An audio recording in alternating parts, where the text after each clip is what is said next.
Udah mulai? Oke, aku duduk dulu ya.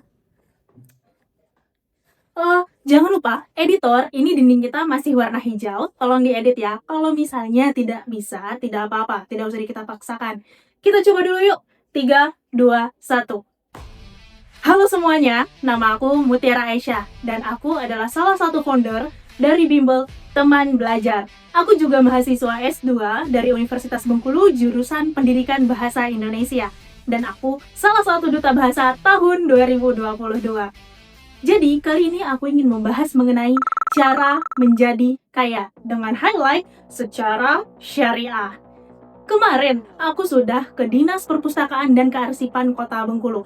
Aku sudah membaca berbagai banyak buku, seperti cara menjadi kaya, cara mendapatkan uang, cara manajemen uang, cara mengelola bisnis, dan masih banyak cara lainnya. Dari semua buku itu bisa aku ringkas menjadi 2 hal untuk cara menjadi kaya. Yang pertama, kita harus punya active income. Active income merupakan pemasukan yang kita dapatkan jika kita bekerja. Contohnya, jika kita punya bisnis atau kita menjadi karyawan. Yang dimana apabila kita bekerja dan kita masuk saat bekerja, kita akan mendapatkan uang. Dan jika kita tidak masuk atau tidak mengelola bisnis kita, maka kita tidak akan mendapatkan uang. Nah, cara yang kedua yaitu melalui passive income. Passive income ini adalah idaman para Gen Z. Aku tahu banget karena aku juga Gen Z ya. Nah, siapa sih yang tidak mau ongkang-ongkang kaki gitu terus mendapatkan uang? Ini adalah idaman semua orang. Nah, untuk mendapatkan passive income, itu salah satu caranya adalah melalui investasi. Oke, sekarang kita masuk ke permasalahannya. Tadi, untuk menjadi kaya ada 2 cara ya, melalui active income dan passive income. Active income contohnya bisnis atau menjadi karyawan, dan passive income contohnya investasi. Oke, sekarang permasalahannya, untuk melakukan bisnis kita perlu modal. Untuk menjadi karyawan kita juga perlu modal. Kenapa? Contohnya ketika kita ngerantau, atau kalau kita tidak ngerantau pun kita perlu modal bensin, kita perlu modal untuk mengeprint CV kita perlu modal pakaian yang proper agar saat kita wawancara, mengirim surat lamaran kita terlihat, oh dia rapi, dia siap. Kita perlu modal untuk itu semua. Nah, ini dia permasalahannya. Sekarang sedang marak sekali yang namanya pinjaman online. Kalau kita buka media sosial, pinjaman online itu ada di mana-mana. Iklannya bahkan tidak hanya di media sosial, teman-teman. Lewat SMS pun, pinjaman online ini juga masuk iklannya ke SMS kita yang tidak perlu internet. Hanya bermodal pulsa, kita punya nomor HP yang saya yakin pun teman-teman punya nomor HP. Iklan pinjaman online ini bisa masuk. Jadi untuk teman-teman yang perlu modal untuk berbisnis atau mencari pekerjaan, pinjaman online ini sangat harus dihindari. Kalau bisa, jangan pernah bersentuhan dengan pinjaman online. Oke? Sekarang permasalahan kedua mengenai passive income. Passive income ini tadi contohnya investasi. Investasi itu apa sih? Salah satu contohnya, kita punya uang nih, lalu kita bingung mau digimanain agar uang itu bisa bekerja untuk kita. Pasti pernah dengar dengan kalimat itu. Lalu ada orang yang ingin membuka usaha dan kita membantu dia dengan meminjamkan uang kita kepada dia, atau bisa juga dengan modal gabungan yang dimana nanti jika usaha dia itu berhasil berkembang, maka keuntungannya akan dibagi 2. Itu juga contoh dari investasi. Yang jadi masalah, di luar sana ada banyak sekali orang yang ingin membuka usaha, tapi ada saja oknum yang ingin menipu para investor.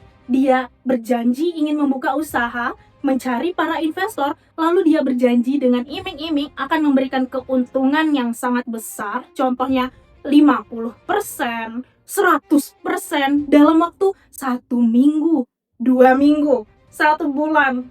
Siapa yang percaya coba? Kita harus berhati-hati dengan orang seperti itu.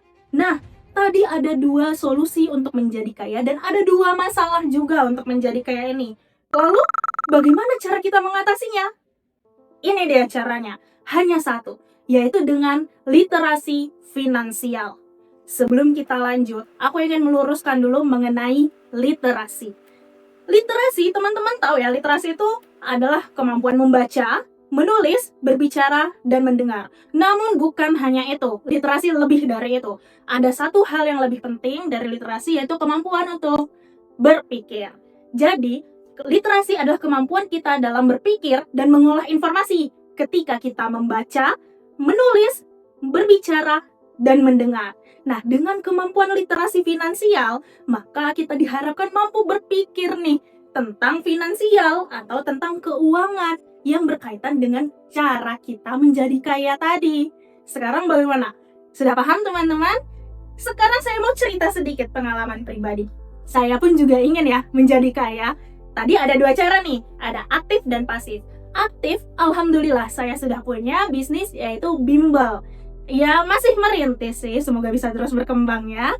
Nah, yang kedua nih, pasif income.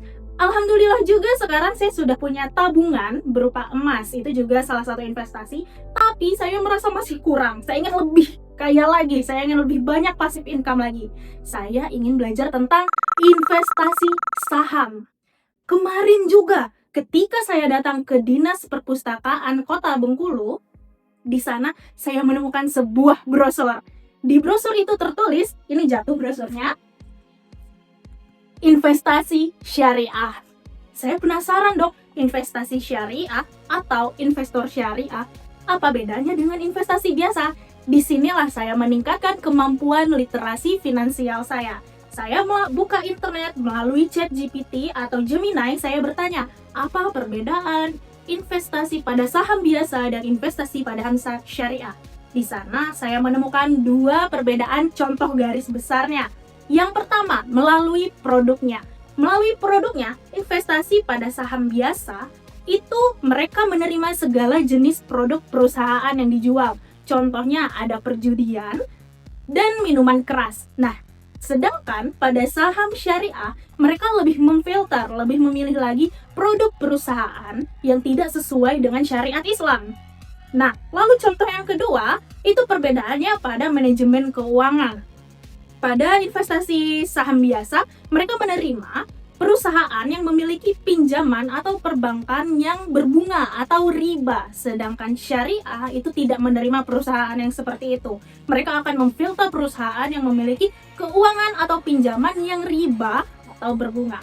Oke, kalian semua melihat saya berhijab di sini sehingga saya seorang muslim. Maka dari itu saya memilih investasi di saham yang syariah. Sekarang bagaimana caranya?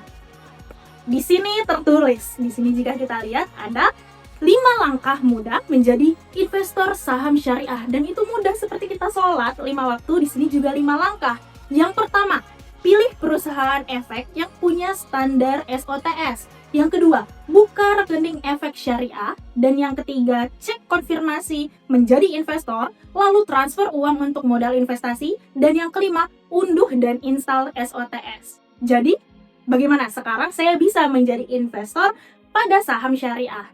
Jadi penting nggak meningkatkan literasi finansial? Karena dengan meningkatkan literasi finansial, bukan hanya kita menyelamatkan diri sendiri, tapi juga menyelamatkan dompet kita dan juga menyelamatkan kota Bengkulu. Dengan majunya kita dalam literasi finansial, kita juga memajukan ekonomi yang ada di kota Bengkulu. Yuk, kita tingkatkan literasi finansial. Salam literasi.